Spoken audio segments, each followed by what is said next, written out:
Most beginner real estate investors think they're analyzing deals correctly, but they're actually analyzing them backward.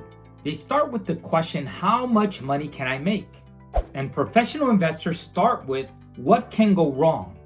And that is the difference. That one fundamental shift of thinking changes everything about how to analyze real estate deals.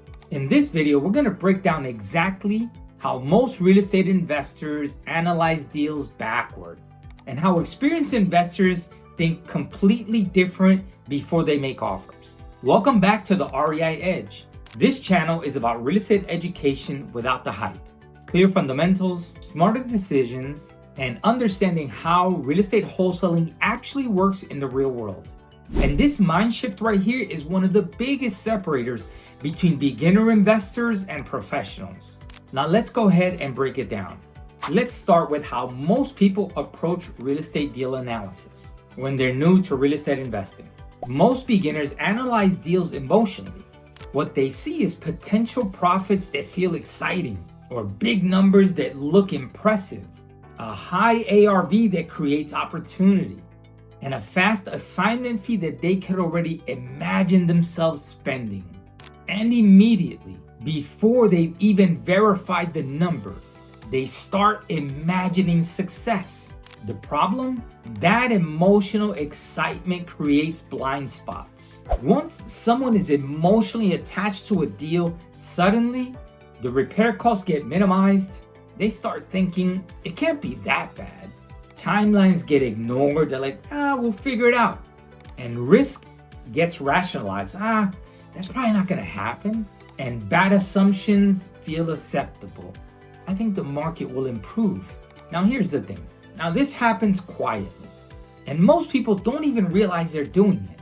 They generally believe they're being objective. They think they're running the numbers carefully, but the emotions are distorting every single calculation. And they can't see it because they're too close to the deal. And this is one of the most expensive mistakes in real estate investing. Now here's what separates experienced real estate investors from beginners when it comes to analyzing real estate deals. Experienced investors reverse the entire process. Instead of starting with how much can I make, they start with a completely different set of questions. They ask things like, what is the worst case scenario? Not the best case, not the likely case, but the worst case scenario. They also ask themselves, what assumptions am I making? Because every deal is built on assumptions, and professionals identify them explicitly. They ask, where can this deal become unstable? What would make the buyers walk? Or what would make the seller back out? And questions like, what if my numbers are wrong? If repairs are 20% higher, does the deal still work? If the ARV is 10% lower than what I thought, does it still make sense? Is there still enough margin? Professionals analyze risk first, because protecting the downside matters more than imagining the upside. Now let me say that again because it's crucial. Protecting the downside matters more than imagining the upside. And that is one of the biggest mindset shifts in real estate investing. And it's one that most beginners resist because it feels pessimistic. And it's not pessimism, it's discipline. Now let's walk through a common scenario so that this feels real and not theoretical. A beginner wholesaler finds a property and sees an ARV of $250,000, estimated repair cost of $40,000, and the seller asking for $110,000. And they immediately think, this is a great deal. There's about $100,000 in spread. My buyer can make money, and I can make a really good assignment fee. But professional real estate investors don't just stop there. They start pulling that deal apart with questions. Are the repairs actually $40,000? Or is this just an optimistic number? Most repair estimates from beginners are somewhere between 20 and 40% off of the real number. Professional real estate investors just assume that the expenses for repair are going to be higher unless otherwise proven. They'll ask themselves, is this $250,000 ARV accurate or realistic? Was it based on 3 solid comps in the last 90 days? Or was it based on the best comps they could possibly find to make the numbers work? They also ask themselves, how fast are these properties in this neighborhood actually selling?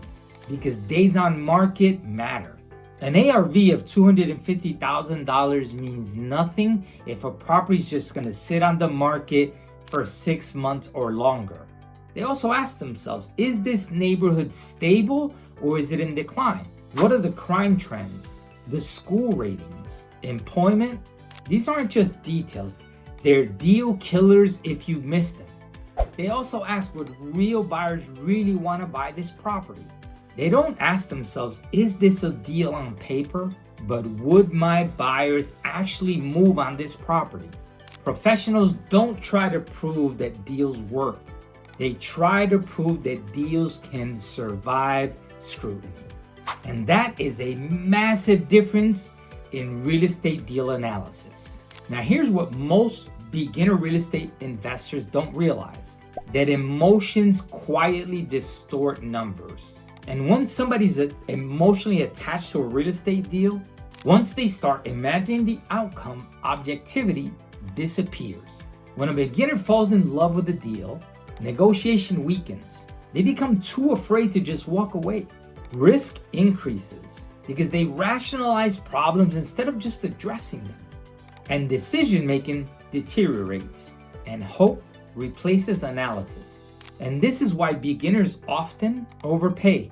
They stretch their offers because they don't want to lose the deal. They overestimate value. They use the highest comps instead of the most realistic ones. They underestimate repairs. They tend to minimize the cost to try to make the numbers work.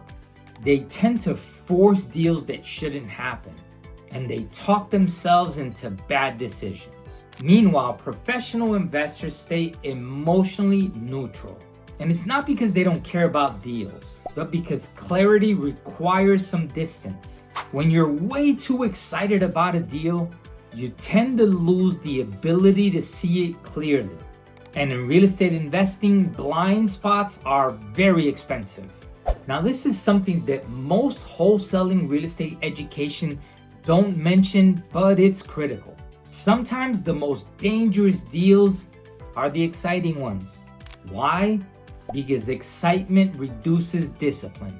When someone is really excited about a real estate deal, they start imagining things like, I'll figure it out later. No, figure it out now or walk away. Or the buyers probably won't notice. Yes, they will. And they'll renegotiate or simply walk. The repairs can't be that bad. They can, and they usually are when you're just guessing. Or the market will improve by the time we close. The truth is, the markets don't care about your timelines. And that's not deal analysis. That is hope disguised as confidence. And hope is not a business model in real estate investing. Now, here's the pattern that professionals recognize. The deals that feel the most exciting is usually the ones where you're missing something. That surge of excitement is often your brain telling you that the numbers look too good. And when the numbers look too good, it's usually because you made an error or overlooked something or a risk. Experienced investors get more cautious when deals feel exciting and not less. At the REI Edge, we believe that strong deal analysis is really about 3 things. Number 1, reducing assumptions. Every assumption is usually a point of failure. Professionals identify assumptions explicitly and verify them before moving forward. Number 2, increasing clarity. Complexity hides risk. Simplicity exposes it. The clearer your analysis, the easier it is to spot problems.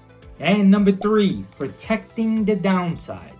The upside takes care of itself, but the downside destroys businesses. Focus on what could go wrong and not necessarily what could go right. The best real estate investors don't just chase every opportunity.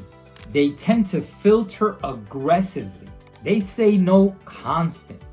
And they tend to walk away from deals that other people will force. Because saying no to weak deals is part of becoming a professional real estate investor.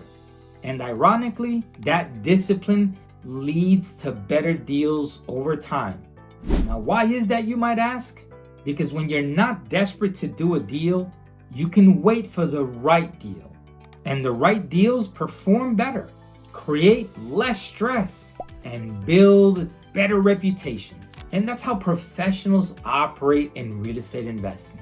If you want to learn how to analyze wholesale deals professionally without emotional decision making or dangerous assumptions, subscribe to the REI Edge. In the next video, we'll break down why some investors always sound credible and others don't, even when they know what they're talking about. Because in real estate investing, clarity matters more than excitement, and clarity is the edge.